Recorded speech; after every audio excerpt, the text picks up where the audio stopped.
In this video, I will show how to prune blueberry bushes. Each year, prior to spring, it's a good idea to take a look at your bushes and prune away old branches. In my case, I'm pruning in early March and I'm in Northern Virginia. The bushes that you see here have not been pruned regularly in the past, and you can see that there's an overwhelming amount of branches. We have older gray branches and newer red branches shooting up. What I want to do is get rid of the older gray branches and leave the younger red branches, and leave about 10 total branches that come up from the base of the plant. Every plant only has so much energy that it can use to provide growth and fruit. So we want to cut away any older branches that will require a lot of the plant's energy to maintain and grow the old branch, so that it can use that energy in developing the younger branches that are ready to provide fruit.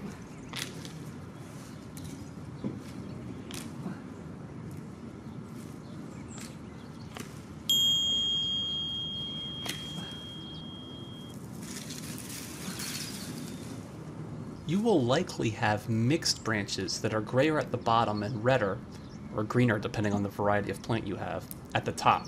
What we want to do in these cases is determine if the red branches look healthy with a lot of fruit buds on them, and if so, we'll keep the branch and just get rid of any of the shoots off the branch that look weak, old, or like they won't produce any fruit.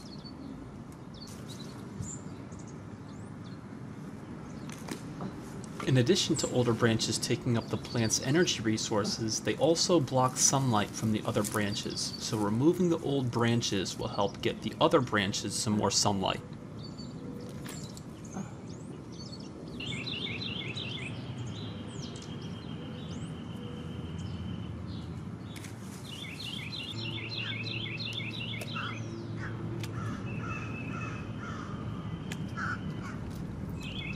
Once we have trimmed off the larger, older branches, we can start looking into the tops of the remaining branches to fine-tune our pruning.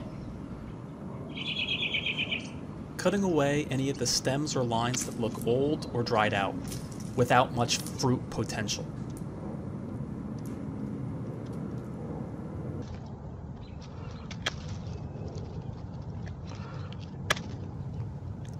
One of the things I like to do with the discarded branches is to cut them up into smaller wood chips, and then use them as mulch for the bush.